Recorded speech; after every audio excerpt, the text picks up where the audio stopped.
Imbestigahan ng Philippine National Police o PNP ang pagbisita ng umano'y scammer na si Mary Ann Maslog sa PNP Custodial Center para makipagkita kay Alice Guo. Kasunod ito ng pahayag sa Senado na nagpakilalang tulay sa pagkakaaresto sa dating Banban Tarlac Mayor sa Indonesia. Ang buong detalye tutukan sa report ni Edniel Parosa. Aalamin ng pambansang pulisya kung may katotohanan ba sa sinasabing pagpapalabas-masok ng scammer umanong si Mary Ann Maslog sa PNP Custodial Center para makipagkita kay Alice Guo. Ito ay kasunod ng pahayag sa Senado na nagpakilalang tulay sa pagkakaaresto sa dating Banban Tarlac Mayor sa Indonesia. Ayon kay PNP spokesperson Police Brigadier General Jean Fajardo, inamin ni dating Intelligence Chief Police Brigadier General Romeo Macapas na sinamahan niya si Maslog sa Custodial Center para pigain si Guo sa ilang impormasyon, pero dumistansya na si Macapas sa sinasabing ikalawang beses na pagtungo ni Maslog sa PNP Custodial Facility.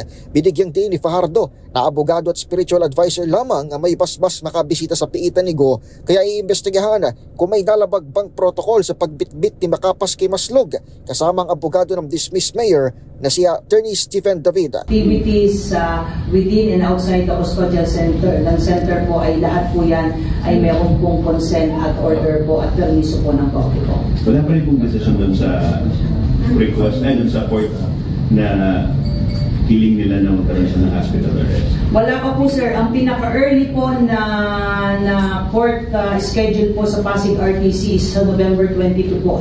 Iginiit naman ni Fajardo na hindi basta-basta maaring ibunyag ang mga inisyal na natalakay sa custodial facility dahil may kinalaman ito sa national security. Naon na rito, galit na inakusahan ni Senator Ronald Bato de la Rosa si Maslog bilang pumipilit umano kay Guo para idiin siya at si dating Pangulong Rodrigo Duterte sa operasyon ng iligal na pogo. Para sa MBC TV Network News, ito si Edniel Parosa ng DZRH. Una sa Pilipinas, una sa Pilipino.